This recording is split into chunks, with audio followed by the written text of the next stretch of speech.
بسم اللہ الرحمن الرحیم۔ دوستوں مجالس بہت امپورٹنٹ ہے. ایک ایک جملہ میرا غور سے سنیں. 45 منٹ کی مجلس ہے. رمضان کی مخصوص ترین دعا ہے نا کہ یا علیو یا عظیم یا غفور یا رحیم. اللہ تو عظیم ہے تو غفور الرحیم. اور موسٹ ریکمنڈڈ دعا، اس سے زیادہ ریکمنڈڈ دعا نہیں.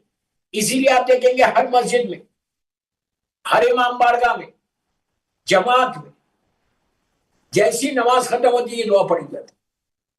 دا موسٹ ریکمنڈڈ دعا ان ماہ رمضان، یا عزیز و یا غفار. یہ 18 مرتبہ روز رات میں سونے سے پہلے بیفور یو سلیپ. میں نے کل سلوات بتایا تھا. اس کے بعد یہ پڑھ، یا عزیز و یا غفار، یا عزیز و یا عزیز و یا عزیز. اور پھر 18 ٹائمس یا غفور الرحیم، یا غفور الرحیم، یا غفور الرحیم، یا غفور.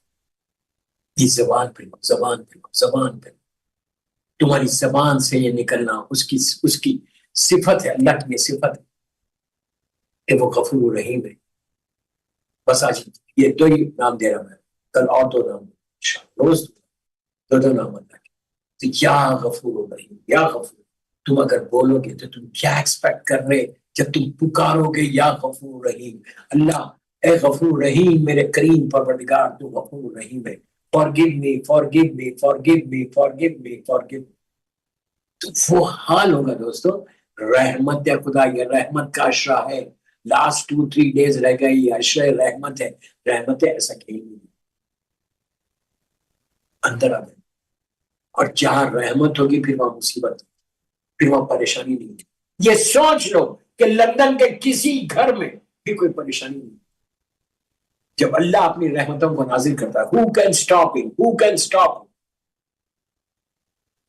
رحمتیں گھیر لیں. اور رحمت اگر گر جائے تو میرا مقصد پورا، میری زندگی کا مقصد اللہ کی سارے نام سب بڑے ہیں، لیکن یہ کتنا بڑا نام ہے.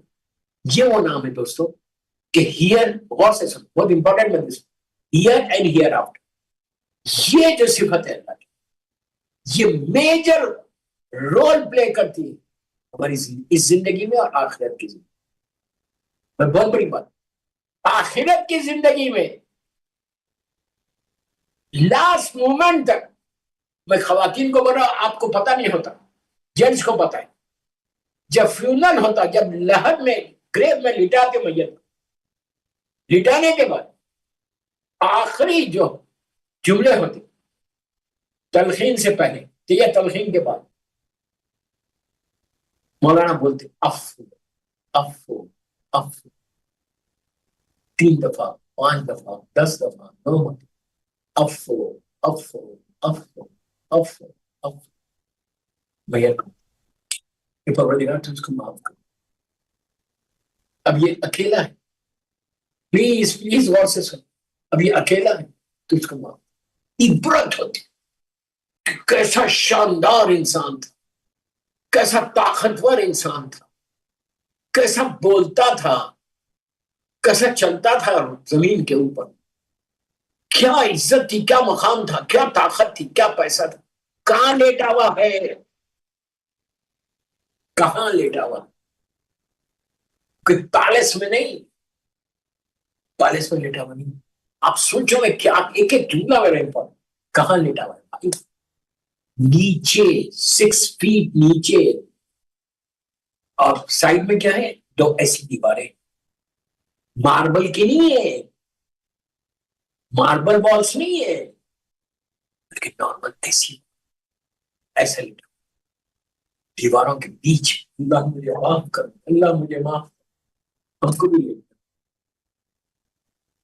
میں نے دوسری یا تیسری مجلس میں بولا تھا دعائے ابو حمزہ سنا، اس میں میرے چوتھے امام کے جملے کہ 2 دیواروں کے بیچ میں پڑے، یہ میری کمزور ہڈیاں، یہ میرا کمزور جسم، یہ میرا ویک جسم 2 دیواروں کے بیچ میں. اپنی آنکھوں سے دیکھتے ہیں وہاں لیٹا. اور وہاں پہ جو آخری تحفہ دیا جا رہا اس میں مولانا بول رہے ہیں افو افو افو افو افو. نماز جنازہ پڑھنے کے بعد بھی سامنے میت رہتی، کافن رہتا، نماز جنازہ پڑھنے کے بعد مولانا آخری جملے یہی بولتے ہیں کہ اللہ یہ تیرا بندہ ہے، تو اس کو معاف کر، تو اس کو معاف کر، تو اس کو معاف کر، تو اس کو معاف کر۔ کوئی اور بول رہا کہ تم کو معاف کر۔ آپ جیسی نیچے گئے لہت بند ہوئی، اعمال نامہ کھلا، اس میں آپ کے یہ سارے اعمال ہیں، اللہ بولتے میں اس کو معاف نہیں کرتا۔ اللہ اکبر، مر جاؤ گے، اللہ معاف نہیں کرے گا تو کہاں جاؤ گے؟ Where will you go؟ کہاں جاؤ گے بھائی؟ نہ تمہارے بیٹے کو معلوم، نہ بیٹی کو معلوم، نہ ماں باپ کو معلوم، نہ بھائی بہنوں کو معلوم، نہ رشتہ داروں کو معلوم کہ نیچے کیا ہو رہا تمہارے سے۔ Nobody knows کہ نیچے کیا ہو۔ وہاں خدا نہ خواستہ، لاکھ بار خدا نہ خواستہ میرا کریم پروردگار بول گیا کہ I'm not going to forgive، میں اس کے گناہوں کو معاف نہیں کرتا۔ اللہ وہ عذاب ہے، سب تیز زبان کا چلانا، اللہ معاف کرے، اللہ معاف کرے، میں سب کے سامنے معاف۔ یہ جو دو دیواریں ہیں نا، یہ جو دو وال ہے نا، بیچ میں تم لیٹے گئے، دو دیواریں اس طرح نہیں، اللہ معاف کرے۔ تم چیختے رہو، پکارتے رہو۔ بعض روایتوں میں یہاں تک ہے کہ جب یہ دو دیواریں ملتی ہیں تو جو آپ کا بال ہے نا، بال کی تھکنس کیا ہے؟ انسان ایک بال کی طرح، اور وہ چیختا ہے۔ مولا کا جملہ یاد ہے؟ مولا نے کیا کہا تھا 2 دن پہلے؟ میں نے بولا کہ تمہارے کانوں کے اوپر پردے، جانور سنتے، ایک چیخ ہے، پکار، ایک فریاد مردوں کی جب ان پہ عذاب ہوتا۔ یہ چیز آپ سمجھو میں کیا بول رہی، اتنی امپورٹنٹ مجھے سے آج میرا دل بھی پھٹا ہوا ہے، اس لیے کہ نیچے جانے کے بعد اللہ معاف نہیں کرے نا، کوئی بھی نہیں بچ سکتا، کوئی نہیں بچ سکتا، وہ مومن ہے ہی نہیں۔ جب یہ حال ہوگا نا، اب کتنے دن ہوگا، کتنے دفعہ، ایسا نہیں ہے کہ ایک دفعہ ہو گیا رک گیا، چلو ایک دفعہ تکلیف برداشت کر لی، نہیں، پتہ نہیں وہ کرم کرے گا تو صحیح۔ اور میں کوئی ایسی فیری ٹیل سٹوریز نہیں سنا، سب کے پاس ہے فشار خبر، شیعہ سنی ساری کتابوں میں اتنے سرکار کی حدیثیں فشار کے لیے، اس لیے کہا گیا کہ سورہ یاسین وہ برکت والا سورہ، رحمتوں والا سورہ، اس کی روز تلاوت کر، سب کرتے، ہر آدمی کرتا سورہ یاسین، کم از کم ایک رکوع، کم از کم ایک رکوع۔ لیکن جب یاد رکھو جب یاسین پڑھنا، اس لیے کہ سرکار کا جب شروع کرو تو اس طرح پڑھو، بسم اللہ الرحمن الرحیم یاسین، 1 سیکنڈ رکو، صلوات پڑھو، اللہم صلی علی محمد وعلی محمد، پھر والقرآن الحکیم انک لمن المرسلین علی صراط مستقیم۔ اس طرح یاسین اگر کوئی روز پڑھے تو عذاب خبر سے انسان بچتا ہے۔ لیکن پڑھنے کے بعد کیا کرنا؟ ماشاءاللہ سبھی پڑھتے، پوری دنیا میں پڑھیں، میں بولتا کم از کم ایک رکوع پڑھ لیں اگر پورا نہیں پڑھ سکتے۔ پڑھنے کے بعد کیا کرنا؟ پڑھنے کے بعد ہاتھ اٹھا، اگر تم اٹھا سکتے قرآن مجید کا سورہ یاسین ایسا ہاتھ اٹھا آسمان کی طرف کر کے بولو پروردگار یہ میں نے سورہ پڑھا ہے، سورہ یاسین پڑھا ہے، یا ایک رکوع پڑھا ہے، پروردگار بیعت محمد و آل بیعت محمد و آل، اس کا سوال سارے مومنین کو دے، محبان عالم، پھر میرے جملے پلیز یاد کرو، پھر بولنا کہ اللہ اگر پوری دنیا میں خدا نہ خواستہ کسی کے اوپر فشار خبر ہو رہا تو اس سورہ جو میں نے پڑھا ہے اس کی برکت سے، محمد اور آل محمد کے وسیلے سے اس کے فشار کو ختم۔ جب تمہاری زبان سے مومن کے لیے نکلے گا کہ اللہ اس عذاب کو روک، وہ اتنا کریم ہے، اتنا کریم ہے، اتنا تواب الرحیم ہے، اتنا تواب الرحیم، وہ مومن کا عذاب روکتے ہیں۔ عذاب کیسے روکتے ہیں؟ خدا نہ خاصا، لال بار خدا میری طرف دیکھو، لک ایٹ می، ایسا ہو رہا، ایسا ہو رہا، اور چیخ رہا ہوگا، ایک دم رک جاتا تو وہ ایک دم ریلیکس ہو جاتا، سکون میں آ جاتا کہ یہ عذاب رک گیا. اتنے میں دیکھتا فرشتے آئے رحمت خدا کو،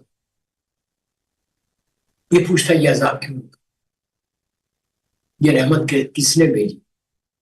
تو اس وقت فرشتے بتاتے ہیں کہ اے عبد خدا، اے اللہ کے بندے، ایک مومن نے لندن میں ایک لڑکے نے یا لڑکی نے مثال نے تیرے سورہ یاسین پڑھ یہ دعا کی، اپنے لیے صرف نہیں پڑھا، اگر آپ پڑھیں گے تو آپ کو ثواب ملے، آپ فیصد سمجھ، لیکن آپ نے دوسروں کے لیے دعا کی، یہ پڑھا آپ نے دوسروں کے لیے. ایک مومن نے سورہ یاسین پڑھ تیرے لیے دعا کی کہ پروردگار اگر کسی پہ فشار ہو رہا، اگر بول رہا میں نہیں ہو رہا ہوں کسی پہ، اگر کسی تو اس سورہ یاسین کی برکت سے تو اس کے فشار ہے ختم کر. اس کے بعد بعض روایتوں میں یہاں تک ہے کہ اس صاحب لحد، صاحب گریو جو ہے، اللہ حجابات کو ہٹاتا ہے اور اس مرد مومن، مثال کے طور پہ آپ نے پڑھا اور کہیں 2000 میل دور کسی مومن پہ عذاب نہیں، اس کو بتاتا کہ دیکھ تیرے اس مومن نے تیرے لیے دعا کی تھی تو میں نے عذاب دیا. وہ تو بہانے ڈھونڈتا، میرا پروردگار تو بہانے اپنی رحمت کا نازل. دیکھ اس بندے کی وجہ سے تیرا عذاب ختم، بس بس. یہ یہاں سے صاحب لحد ہاتھوں کو اٹھا کے دعا کر کہ میرے کریم پروردگار یہ مرد مومن مجھے نہیں جانتا، میرا رشتہ دار نہیں ہے، میرا بھائی نہیں، میری بہن نہیں، اجنبی ہے لیکن صرف ولایت امیر المومنین کا رشتہ ہے، اس نے مولا کے نام مجھے معاف کروا دیا. اللہ تو اس پہ کبھی عذاب نہ دے. تو بولا کیا تم ایک سورہ یاسین تو پڑھتے ہو، لیکن اگر اس طرح سے پڑھو گے، اس طرح سے دعا کرو گے، پڑھنا تو وہی سورہ، اس طرح سے تم دعا کرو گے تو ہو سکتا ہے کئی لوگوں کے عذاب نہ ختم ہو اور سب کو نے آپ کے حق میں.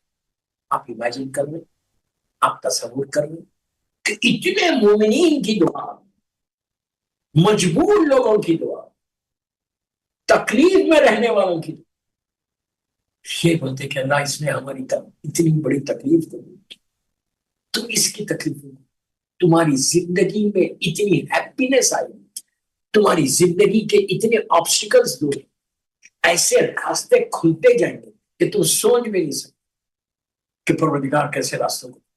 سلوات پڑھ لے، محمد والے وقت